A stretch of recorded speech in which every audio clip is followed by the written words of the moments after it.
आज इस हॉल में भारत और ऑस्ट्रेलिया की बिजनेस पावर और बिजनेस एम्बिशन के दर्शन एक साथ हो रहे हैं। आप सबकी यहां उपस्थिति हमारे शेयर्ड कॉन्फिडेंस और शेयर्ड एस्पिरेशंस का प्रतीक है। आज दुनिया अनसर्टेनिटी, सप्लाई चेन डिसरप्शन और एनर्जी क्राइसिस के दौर से गुजर रही है। ऐसे समय में भारत और ऑस्ट्रेलिया का नेचुरल और ट्रस्टेड पार्टनर के रूप में आगे बढ़ना स्वाभाविक भी है और आवश्यक भी है। बीते वर्षों में हमने दोनों देशों की क्षमताओं के साथ भावी साझेदारी का एक मजबूत फ्रेमवर्क तैयार किया है। साल 2022 में रिकॉर्ड समय में किए गए एक्टा समझौते से हमारी आर्थिक साझेदारी और सशक्त हुई है। इसके लागू होने के बाद भारत से ऑस्ट्रेलिया को एक्सपोर्ट डबल हुआ है और दोनों देशों के बिजनेसेस को नए मार्केट एक्सेस इसका लाभ मिला है। लेकिन हम यही नहीं रुके रहे। अब हम व्यापक सीका समझौता करने की तरफ आगे बढ़ रहे हैं। इन प्रयासों से दोनों देशों की सरकारों ने एक नया रनवे तैयार किया है।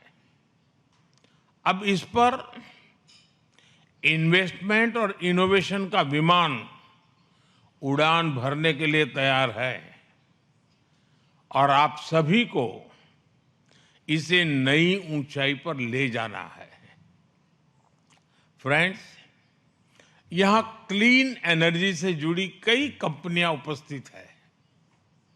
हम भारत में hydro projects, green hydrogen, solar modules और विंड मिल्स के लिए मैन्युफैक्चरिंग इकोसिस्टम तैयार कर रहे हैं। भारत ने 2030 तक 500 गीगावाट रिन्यूएबल एनर्जी और 2070 तक नेट जीरो का लक्ष्य रखा है। ऑस्ट्रेलिया के टेक्नोलॉजी, कैपिटल और रिसोर्सेज इस ट्रांजिशन को गति दे सकते हैं। कुछ महीनों पहले भारत ने शांति एक्ट से न्यूक्लियर सेक्टर को प्राइवेट कंपनीज के लिए खोल दिया है। हमने 2047 तक 100 गीगावाट न्यूक्लियर एनर्जी का लक्ष्य रखा है।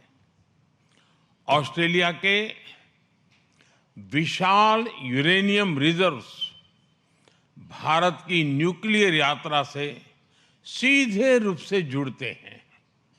हमारे लिए इस क्षेत्र में सहयोग बढ़ाने के लिए हिस्टोरिक अपॉर्चुनिटीज हैं। भारत में पोर्ट, एयरपोर्ट, रोड, रेलवे और अर्बन इंफ्रास्ट्रक्चर में ऑस्ट्रेलिया के लॉन्ग टर्म इन्वेस्टर्स के लिए अनेक अनेक संभावनाएं हैं। आज भारत में नेशनल हाईवेज लगभग 34 किलोमीटर प्रतिदिन की गति से बन रहे हैं। हर दिन 8 किलोमीटर से अधिक रेलवे ट्रैक्स लगाए जा रहे हैं। यह स्केल, स्पीड और स्टेबिलिटी तीनों का संगम है। स्टील सेक्टर में हम पहले से मजबूत सहयोगी रहे हैं। भारत आज दुनिया का दूसरा सबसे बड़ा क्रूड स्टील प्रोड्यूसर है। हम मिलकर low carbon aluminium, green iron और क्लीन मैन्युफैक्चरिंग पर काम कर सकते हैं। एआई मिशन, क्वांटम मिशन और सेमीकंडक्टर प्रोग्राम के अंतर्गत भारत सरकार ने $10 बिलियन से ज्यादा का सपोर्ट दिया है।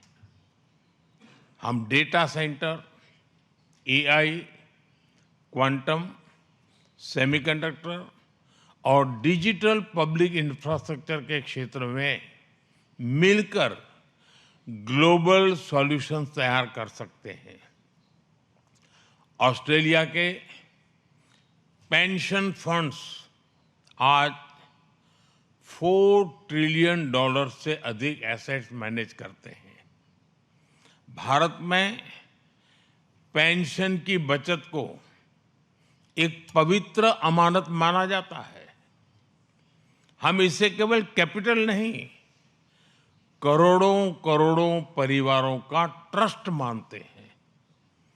भारत आपके फंड्स को सेफ, स्टेबल और सस्टेनेबल ग्रोथ का अवसर देता है। हमारा प्रयास रहेगा कि आपका ट्रस्ट भी बढ़े और आपका कैपिटल भी बढ़े। एजुकेशन और स्किल्स में दोनों देशों के बीच नेचुरल सिनर्जी है। डिकिन यूनिवर्सिटी और वुलंगडोंग यूनिवर्सिटी ने गिफ्ट सिटी में कैंपस खोलकर एक नया अध्याय शुरू किया है। यह भारत के प्रति उनके कॉन्फिडेंस का प्रतिबिंब है। हमारा साझा लक्ष्य होना चाहिए कि हम स्टूडेंट मोबिलिटी को टैलेंट पार्टनरशिप में बदले। फ्रेंड्स, इन सभी क्षेत्रों में आगे बढ़ने के लिए हमें एक और महत्वपूर्ण आयाम पर ध्यान देना होगा।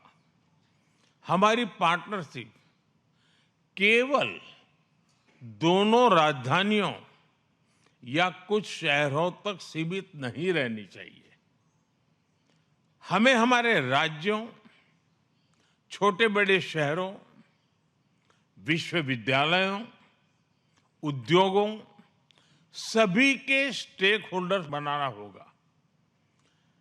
वेस्टर्न ऑस्ट्रेलिया की क्रिटिकल मिनरल स्ट्रेंथ, उसको हम उड़ीसा और गुजरात की मैन्युफैक्चरिंग कैपेबिलिटी के साथ जोड़ सकते हैं।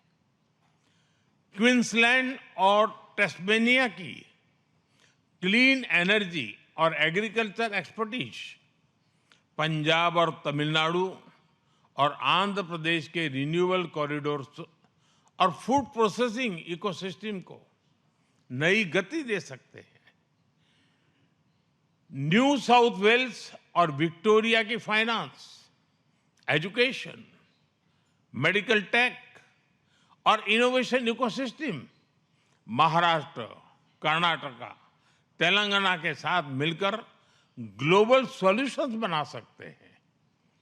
साउथ ऑस्ट्रेलिया की डिफेंस, स्पेस और मैन्युफैक्चरिंग कैपेबिलिटी उत्तर प्रदेश और केरलम के साथ नए अवसर बना सकती है।